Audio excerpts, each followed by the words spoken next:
नाड़ी परीक्षण उन दिव्य जनों को फलित होता है जिनके लिए शारीरिक, मानसिक और भावनात्मक स्वास्थ्य ही सबसे बड़ा धन है।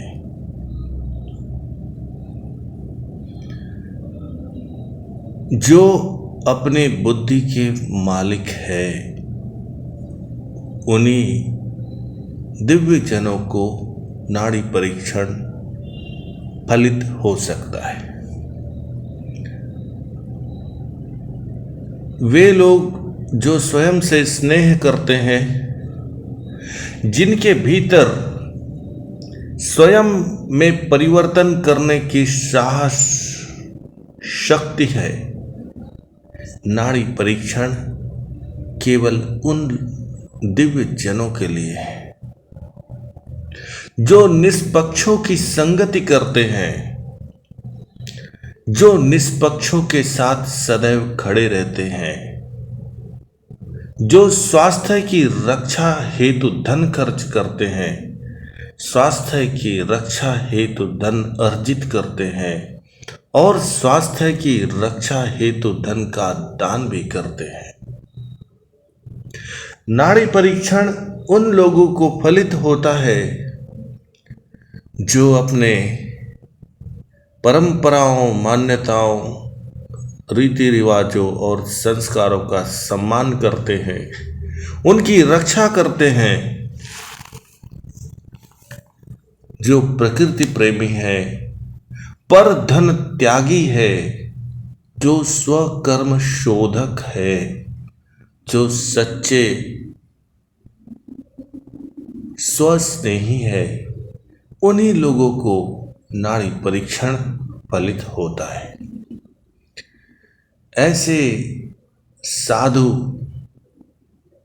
चित्त वाले व्यक्ति जो वैद्य परंपरा के अतिरिक्त या वैद्य के अतिरिक्त किसी और पर श्रद्धा नहीं रखते, किसी और के शब्दों पर विश्वास नहीं करते, किसी और के संग मित्रता नहीं करते, नाड़ी परीक्षण उन्हीं लोगों को फलित होता है। जो लोग दुर्जनों की संगत का त्याग करते हैं, जो लोग लोभी और कपटी जनों की संगत का त्याग करने की साहस शक्ति रखते हैं, जो लोग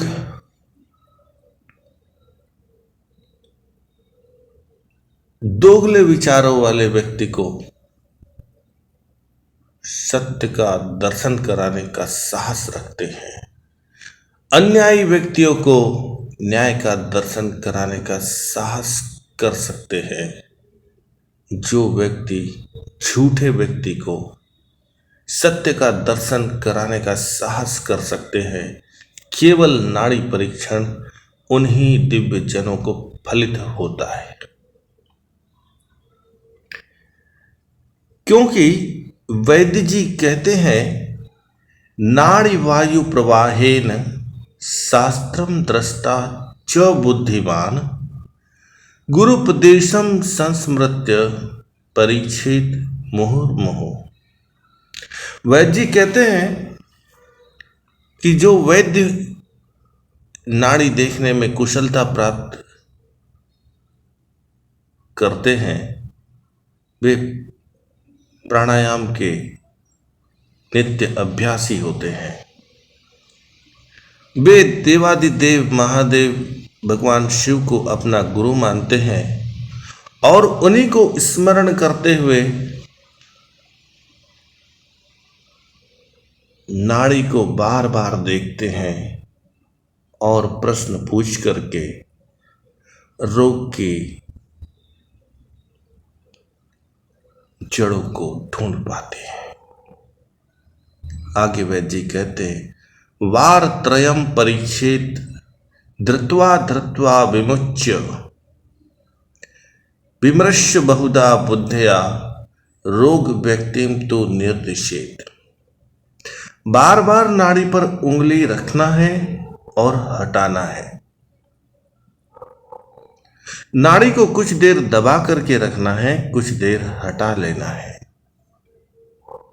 इस प्रकार बार बार नाड़ियों को दबाना और छोड़ना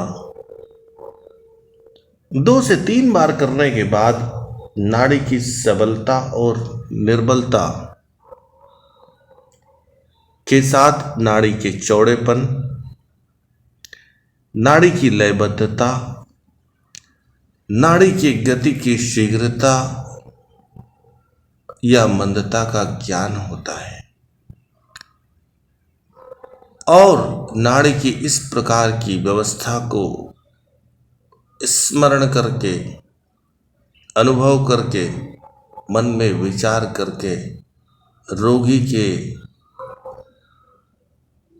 चेहरे के मुखमंडल के भाव को जानकर, शब्दों द्वारा प्राप्त उत्तरों को जानकर रोग से संबंधित बातें वैद्य जी रोगी को बता सकते हैं। आगे कहते हैं, अंगुली त्रितये स्पष्ट क्रमादोष त्रयोद्वय मंदा मध्य गताम तीक्ष्णा त्रिभेदे पैस्तु लक्षयेत। नाड़ी को 3 उंगलियों के द्वारा स्पर्श करके नाड़ी की मंद गति, मध्य गति और तीक्ष्ण गति को जानना चाहिए। अर्थात प्रथम उंगली में मध्य स्पर्श हो तो वात, बीच की उंगली में यदि तीक्ष्ण स्पर्श अनुभव हो तो पित्त और अंत की उंगली अर्थात अनामिका में मंद स्पर्श हो तो कफ की नाड़ी को जानना चाहिए। अब वैद्य आगे कहते हैं, भूलता भुजग प्राया स्वच्छा स्वास्थ्यमयी शिरा सुखितस्य स्थिरा ज्ञेया तथा बलवती मता। यहां पर वैद्य जी अपना अनुभव बताते हुए कहते हैं कि यदि किसी व्यक्ति की नाड़ी देखने पर नाड़ी यदि केंचुए की तरह चल रही है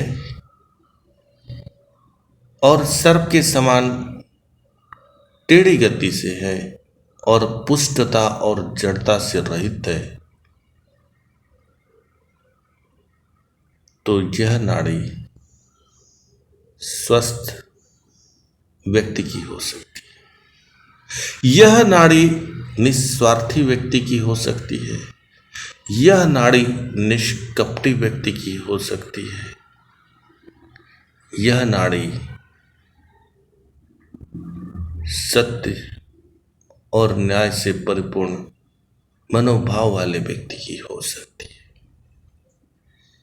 और इन सब बातों को वैद्य ने बड़े ही सरल हृदय से अनुभव करके और मन में रख लेना चाहिए। आगे वैद्य जी कहते हैं, वात नाड़ी भवेद ब्रह्मा पित्त नाड़ी च शंकर श्लेष्म नाड़ी भवेद विष्णु त्रिदेवा नाड़ी देवता। अब वैद्य जी नाड़ियों के देवता के विषय में कहते हैं कि वात नाड़ी के देवता भगवान ब्रह्मा है, पित्त नाड़ी के देवता भगवान शंकर है, भोलेनाथ है, और कफ नाड़ी के देवता भगवान विष्णु है। ऐसा वैद्य को अनुभव करना चाहिए। आगे कहते हैं, वात नाड़ी भवे नीला पित्त नाड़ी तू पांडुरा श्वेता तू कफ नाड़ी सया देवम वर्णानि संवदी। यह भी अनुभव वैद्य के द्वारा किया जा सकता है कि वात नाड़ी का वर्ण नीला है, पित्त नाड़ी का पीला है और कफ नाड़ी का श्वेत है। इस प्रकार का अनुभव करके वैद्य को नाड़ियों की गहनता और सूक्ष्मता का पता लगा लेना चाहिए। आगे कहते हैं, पित्त नाड़ी भवे दुष्णा, कफ नाड़ी तु शीतला, वात नाड़ी भवेर मध्या एव स्पर्श विनिर्णय। अब वैद्यराज कहते हैं कि नाड़ी को स्पर्श करने के बाद यह जान लेना चाहिए कि पित्त नाड़ी स्पर्श करने से गर्म प्रतीत होती है, कफ नाड़ी स्पर्श करने से शीतल प्रतीत होती है और वात नाड़ी स्पर्श करने से मध्यम प्रतीत होती है। यदि इन तीनों का अनुभव वैद्य के चित्त पटल पर यदि आ जाए तो नाड़ी देखना अत्यंत सरल और सहज हो जाता है। आगे वैद्यराज कहते हैं, प्रातः स्निग्धमयी नाड़ी मध्याह्ने जो उष्णतान्विता, सायां हि धावमानां च रात्रो वेग विवर्जिता। अब नाड़ियों के विषय में और सूक्ष्म अध्ययन पर चर्चा करते हुए वैद्यराज कहते हैं कि हे साधु जनों, नाड़ी का स्वभाव ही है कि प्रातः काल में स्निग्ध, मध्याह्न में उष्ण और सायंकाल में वेगवती तथा रात्रि में वेग वर्जित होती है। इस प्रकार यदि चारों प्रहर नाड़ियों का ज्ञान करना है तो पहले प्रहर स्निग्ध, दूसरे प्रहर उष्ण, तीसरे प्रहर वेगवती और चौथे प्रहर में नाड़ी वेगवर्जित होती है। आगे कहते हैं, हे वैद्यजनों, आदौ च वहते वातो मध्ये पित्तम तथैव च अन्ते च वहते शेषमा नाड़िकात्रय लक्षणम। वैद्यराज कहते हैं कि जिस समय कोई वैद्य किसी रोगी की नाड़ी को स्पर्श करते हैं तो पहली वात की नाड़ी होती, फिर मध्य में पित्त की और अंत में कफ की नाड़ी चलती है और यह अत्यंत सरल सहज अनुभव योग्य है। आगे कहते हैं, आदौ च वहते पित्तम मध्ये श्लेष्मा तथैव च अन्ते प्रवचनो ज्ञेयम सर्वशास्त्र विशारद। कहीं कहीं पर यह भी बताया गया कि आदि में पित्त, मध्य में कफ और अंत में वात की नाड़ी चलती है। इस प्रकार भी कुछ शास्त्रों में वर्णन मिलता है, लेकिन शास्त्र से ज़्यादा महत्वपूर्ण है वैद्य की कुशलता, वैद्य का अभ्यास, वैद्य का अनुभव। अब वैद्यों की अपनी परंपराएं, अपने अनुभव, अपनी साधना और अभ्यास, ये चारों बातें वैद्य की कुशलता है। आगे कहते हैं, तृणम पुरस्सरम कृत्वा यथा वातो वहद्वली शेषस्थं च तृणं गृह्य पृथिव्यां वक्रगो यथा एवं मत गतो वायु कृत्वा पित्तं पुरस्सरं स्वानुंगकपमादाय नाड़या वहति सर्वदा। अब वैद्य जी कहते हैं जैसे प्रबल वात की नाड़ी आंधी तिनकाओं की अगाड़ी करके कुछ पिछाड़ी के तिनकाओं को लेकर आप बीच में टेढ़ी होकर चलती है, इस प्रकार मध्यगत वायु पित्त को अगाड़ी कर और अपने पिछाड़ी कफ करके बीच में टेढ़ी होकर के चलती है। आगे कहते हैं अतएव च पित्तस्य जायते कुटिला गति वक्रा प्रभज्जन्स्यापि प्रोक्ता मंदा कफस्य च पित्ताग्रे अस्ति गति शीघ्रा तृष्णेति विदृश्यताम् मंदानुगस्य वक्रा वैमारुति मध्यगस्य तथा त्रैव च ज्ञातव्या गतितो पात्रिको द्वा नान्यथा ज्ञायते स्नाय गतिरेद निश्चितम। नाड़ी देखने में सबसे महत्वपूर्ण यह है कि पित्त के नाड़ी की गति अत्यंत कुटिल है और वात की गति टेढ़ी है और कफ की मंद प्रतीत होती है। पित्त की शीघ्र गति अर्थात आंधी के तरण के देखने से प्रत्यक्ष होती है। जैसे आंधी में पिछाड़ी के तरण की मंद गति होती है, ठीक उसी प्रकार नाड़ी में पिछाड़ी की कफ की मंद गति होती है। जैसे आंधी के बीच पवन की गति टेढ़ी और तिरछी होती है, ठीक उसी प्रकार नाड़ी के बीच में वात की गति टेढ़ी और तिरछी प्रतीत होती है। इस प्रकार ही नाड़ी की गति प्रतीत होती है, इसके अतिरिक्त कुछ भी नहीं है।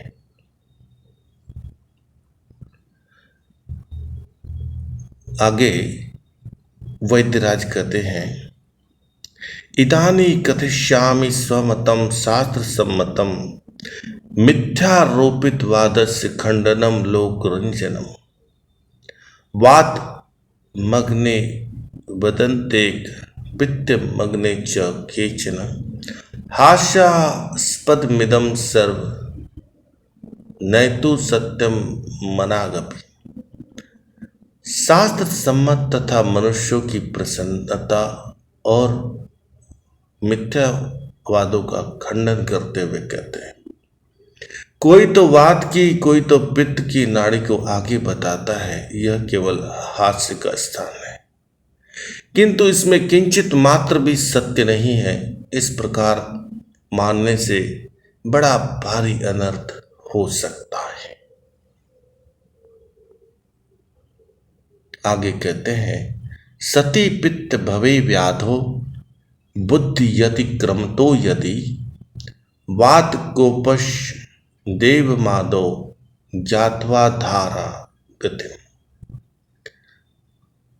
पद पदेद पंकज विष्णु तदो विनिवृत्ते तदानूनम भवेन मृत्यु पित्त कोपेन भूयसा। आगे कहते हैं कि कदाचित हो सकता है कि पित्त की व्याधि हो और वैद्य बुद्धि भ्रम से वात को समझकर रोगी को कफ दूर करने को उष्ण औषधि दे दे। एक तो पित्त की गर्मी, दूसरी औषधि की गर्मी, और दोनों की गर्मी से रोगी का अंत हो सकता है। आज के लिए बस इतना ही। आपने बड़े धैर्य, स्नेह, श्रद्धा के साथ वैद्यराज के वचनों को सुना। इसके लिए हम आपके हृदय और मस्तिष्क के ऋणी हैं। इस चर्चा के दौरान यदि किसी के हृदय या मस्तिष्क कोई ठेस पहुंची हो या उच्चारण कोई दोष हो, उसके लिए हम श्रोताओं के हृदय और मस्तिष्क से क्षमा की याचना करते हैं। और वैसे भी परंपरा है, फल्गु त्यक्त्वा सारम ग्रहीतव्यम, व्यर्थ को त्यागिए, सार को ग्रहण कीजिए। और फिर रही बात नाड़ी परीक्षण की, तो नाड़ी परीक्षण पर वही लोग श्रद्धा, विश्वास और अनुगमन करते हैं जिनका स्वयं पर विश्वास हो, जो स्वयं सत्यनिष्ठ हो, न्यायनिष्ठ हो, जो लोभ, मोह, माया इत्यादि से हटकर स्वास्थ्य को ही अपना धन मानते हैं, जो अपने बुद्धि के मालिक है, जो अपने मन के मालिक है, वे ही लोग नाड़ी परीक्षण के लिए उचित माने जाते हैं। नाड़ी परीक्षण करने के लिए स्वयं के दोष को जानने का साहस होना चाहिए, स्वयं के प्रति स्नेह होना चाहिए, स्वयं पर श्रद्धा होनी चाहिए, स्वयं की स्वयं पर दया होनी चाहिए, स्वयं की स्वयं पर कृपा होनी चाहिए, स्वयं का स्वयं पर आशीर्वाद होना चाहिए, स्वयं ऋण मुक्त होना चाहिए, स्वयं लोभ मुक्त होना चाहिए। तभी नाड़ी परीक्षण की विद्या आपके स्वास्थ्य की रक्षा कर सकती है। अन्यायी, असत्य, साधक, अधर्मी,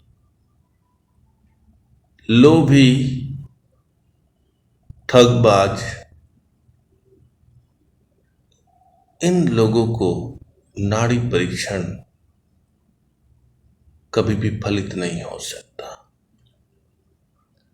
आज के लिए बस इतना ही। नमः शिवाय, नमः शिवाय, नमः शिवाय, नमः शिवाय।